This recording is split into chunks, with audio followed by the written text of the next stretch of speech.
Okay, hi. Today we're going to talk about the books I read in the month of May for the 1900s to 1950s Readathon. So I only got to 3, but they were all on my TBR, so I consider that to be a success. I'm going to have timestamps where I talk about each one individually, but I'm also going to talk about the more thematic things that I noticed while reading classics from this time. Let's get started on the first one I read, which was Rebecca by Daphne du Maurier. So I listened to this one on audio, and I was a bit nervous at first because I thought I was going to lose some of the beauty of the writing, but I ended up just kind of getting into the groove of this, and I think that was my favorite part. The writing was gorgeous. She just has a way with words. Let's go into plot. Yes, I feel like I'm not even a booktuber. I don't even know how to talk about books right now. We're gonna roll with it. So this book is tagged as a classic tale of romantic suspense. I wouldn't call it that. There's not much that's romantic about this. It is suspenseful, but you have to wait. It gets suspenseful about halfway through. We're following a girl, and she's not a maid, but I don't know. It's a weird thing. This must been a thing back in the day, but she was a companion to an older woman, and she got paid to be a companion. And then she's on a vacation with this woman, meets a man, and their relationship ensues.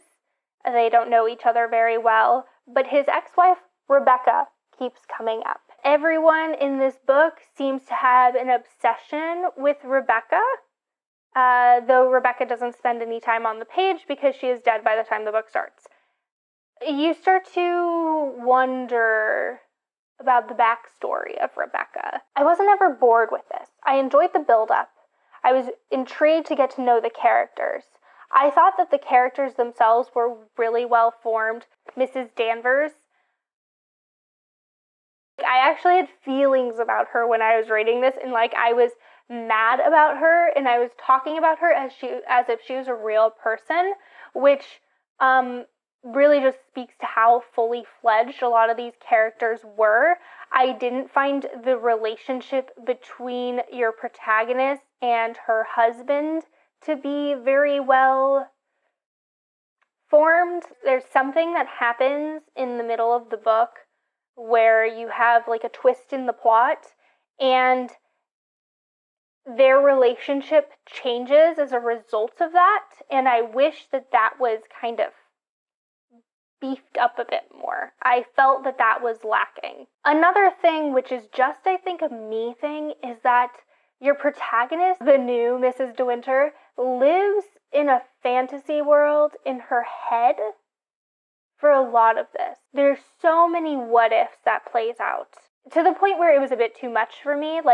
We lived so much life as a fantasy that I was kind of okay, but this isn't happening, so can we move on? I think that if those had been cut down a bit more, or maybe had a bit more purpose, I would have been more appreciative of them. I wasn't a huge fan of the ending of this book, which is strange because normally I don't really have big opinions about endings. Start with this one, kind of the beginning is the end. But I was listening to this as an audiobook, and my partner could hear me go from the other room. The book ended, and I went out loud, "That's it?" So it ended very abruptly for me. Maybe if I had read this a second time, I would pick up on more, but I'm not going to read it a second time. As far as classics go, I know this one's more popular, and I could definitely see why it does have a more interesting plot. How I describe this book makes it sound like I didn't really like it. And it's not the case. I did enjoy the plot. I was always interested to see where it was going to progress to. And as I said, I found the writing to be really the thing that drew me in. I would definitely read more Daphne du Maurier. I would just maybe look at the plots a bit more. I think I just have an easier time articulating what I don't like in a book as opposed to what I do like in a book, which is why this review sounds more negative than I actually felt about the book as I was reading it. I do have another thought, but I'm going to talk about it at the end, so this isn't a full-fledged opinion. if you're curious, and you don't want to listen about the others, hit the timestamp, because it's not a positive thing about this book that I don't think a lot of people talk about. Let's move on. The Pendragon Legend by Antal, Szerb. This is by a Hungarian author, but it doesn't take place in Hungary. It takes place in London and Wales. It is kind of a romp, like a gothic romp, where you're following this protagonist. He is a seeker of knowledge, and he meets this man, Mr. Pendragon, and the Pendragons invite him to stay at their manor in Wales. And then kind of just like a bonkers type plot ensues. There's like weird sightings. There's people trying to murder people. There's characters that you think are good but are actually evil. And it's kind of, it feels like it's meant to be like, not like a parody. I would call this a comedic mystery. I have a hard time reading books that are classics, especially by men, because they're misogynistic, and this book is no exception. I almost wish that they just removed all the scenes where we talked about women. There's so many things that are said by the narrator, and this is written in first person about women, about like how women should be. Women are temptress, and women shouldn't be seeking knowledge, and he wants to love her, but he only loves the idea of her, and when she actually starts talking about interesting things, he really feels that that type of relationship should be kept between a man and a man. This is something that you're not going to get away from with this time era. I know that at this point when I'm reading things from this time, I kind of have to expect it, but that doesn't mean I can't talk about it and talk about how misogynistic it is. The plot goes into a really weird place. I feel like it's a bit nonsensical, but because it's supposed to be a bit humorous, it's fine. I mean, if you're looking for a classic that people don't talk about, maybe pick this one up if you're looking for something a bit humorous as well, and campy. Let's talk about these two together, because there's something that happens in both of these. This was written in the early 30s, this was written in the late 30s, and there's a good chance there's going to be misogynistic and sexist rhetoric, and there's going to be racist things that happen in these. And these two books are no exception. They both don't have people of color as characters, which is why I thought we weren't going to see racism. But there was brownface in both of them. There was brownface in this. They were having a party where people dressed up as things. People dressed up as brown people from the Middle East, and they painted themselves to look like them. And then in this one, there's 2 times that we use brownface, and they're used as a plot device. So white characters dress up as people of color, paint their skin brown, and can get access to things that they wouldn't have been otherwise, because people don't really think of people of color as being intelligent. So you could say whatever you want around them. Again, I'm reading books that were written between 1900 and 1950.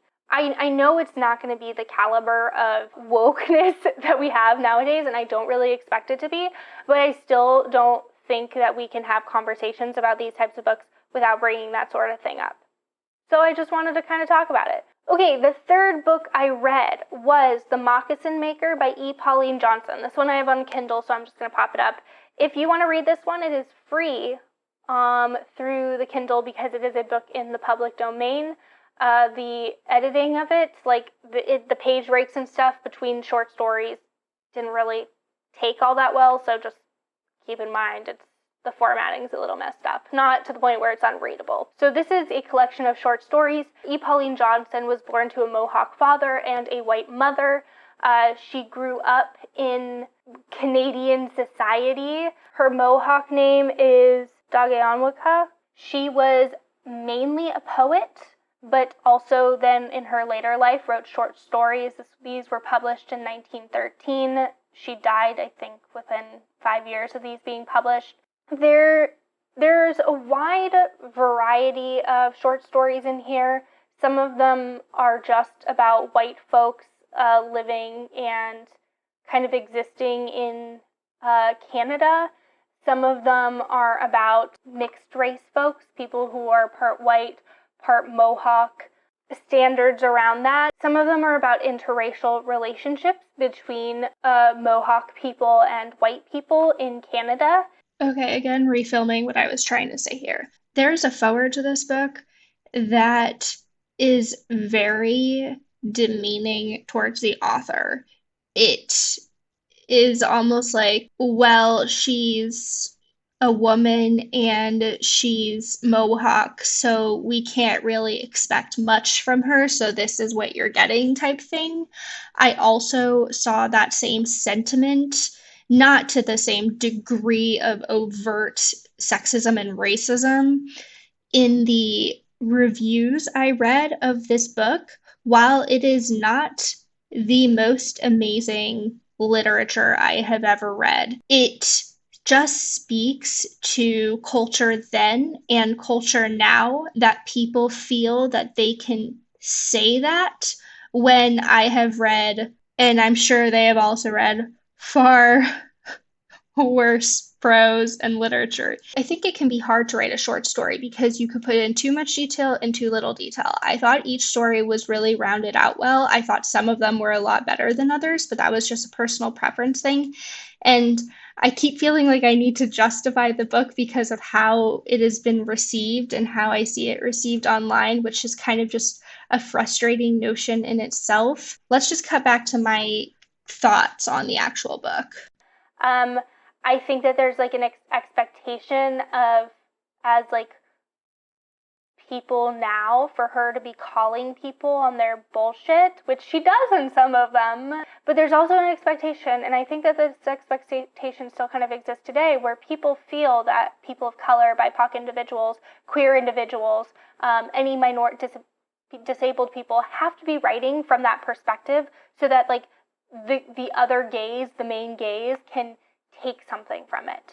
I think that there's a balance of the fact that these works aren't really out there for us to learn, and you know, it's not up to this collective we for us to decide what someone has to write about just because they have a certain experience, while at the same time sometimes we can learn from those things. So it's a short story collection. There's hits and misses. I thought A Red Girl's Reasoning was a great one. There was another one, and I can't think of the name of it. I'll try to pop it up here. It's another interracial relationship where this Mohawk girl is taken from her people and has to be raised up in a church, and then she kind of finds out what the church really thinks of her. Since recording this and up until now, there has been the discovery of unmarked graves and many bodies of children, of First Nations children, at ex-residential schools in Canada. At this point, between two residential schools, over 300 bodies have been found. And at this point, it's also known that a lot of those were unreported. This is something that Indigenous folks, First Nations folks, known to be a truth for a very long time, and the government, agencies, etc., people don't want to admit these truths. A lot of people believe that the genocide of the peoples of North America is something that was reserved for smallpox, measles, those types of things, when early European settlers brought those over. That is not the case. The genocide of these people has been happening for hundreds of years, and residential schools was one of the most recent iterations of that. This book does not talk about residential schools because it was published before the 60s scoop happens, but as the short story I was just talking about alludes to, there was already this idea of taking Native, Indigenous, First Nations peoples from their homes, teaching them the Christian values, Christian religion, the English language, separating them from their families and their culture without ever thinking of them as equal. I'm going to pop down some articles if you are unfamiliar with these things happening, especially if you're from America or Canada. Please inform yourself. We're settlers living on Indigenous people's lands. I encourage you to read about this. A book that I recommend is This Place 150 Years Retold. It is a graphic novel short story collection, all by First Nations authors. Each story starts with the passing of Canadian laws that then contextualizes each of the stories and the issues that First Nations people were facing at the time. I also just encourage you to just add Indigenous voices, First Nations voices to the booktube voices that you're listening to. I think that it's important to bring up these issues, but my voice isn't really the one that's important in these matters. It's the Indigenous First Nations voices that should be heard. They're the ones that should have been heard for a long time. They're the ones that we need to keep listening to when it comes to things like this. I'm going to link to some articles. I'm going to link to a nonprofit that, if you're encouraged at all to donate to, I would recommend you do so. I'm going to also link to some Indigenous and First Nations booktubers that I follow that I really enjoy their content that I think you should also watch. I encourage you to listen to these voices and follow these channels now, but I know this is in response to this trauma, which isn't really how I want it to come across. This isn't just listen to them for this one moment in time. Listen to these voices moving forward if you appreciate their content and their channels. But I think it was a really interesting perspective that I was gaining through these novels. It's the earliest book by a Indigenous person that I've ever read. There's conversation around interracial love. There's conversations around the church. There are conversations around religion in general. Sometimes people have happy endings and sometimes they don't. So I would just recommend people giving it a try if that's something that you're interested in. Let's see if I actually completed any of the prompts for this readathon, since these were all for the 1900s to 1950s readathon, but I was kind of just using it as a reason to read books from that era that I owned. So let's look. Okay, the first one was to read a book published from 1900 to 1950 from a country you are from. I did not do this. I didn't read any U.S. Classics from this time. So then the second one I obviously completed, which was to read a book published from 1900, from 1950, from a different country. This author is Hungarian. It takes place in Wales, then London.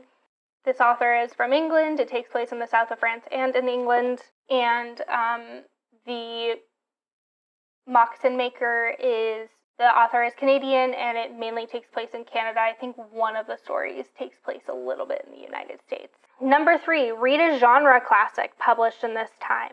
I think I did that. Yeah, I would say this is like a classic thriller.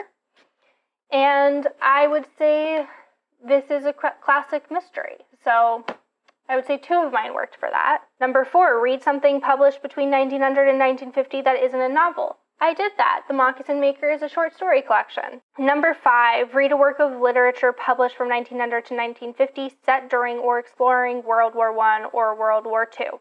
I didn't do that. None of them explored the world wars. And then the bonus challenge was to read one from each decade, which was a really cool idea. It just didn't work with what I wanted to read. I only read something from the 1910s and the 1930s. I hit some of the prompts. I thought it was a fun readathon. I'm glad I participated. I think it was interesting to read classics so close together and kind of see some trends and things, like the blackface in these, the treatment of women. All of these things are not all around surprising, but it does give me more thoughts on if I want to continue reading classics. I kind of come into this quite a bit where I'm like, what am I gaining from classics? Is it a good thing to read classics? Do I enjoy reading classics? I don't have a big enough sample size to really make that determination, but it's just thoughts that have been going through my head as I participated in this. So I think that is all I got for this video. But until next time, happy reading!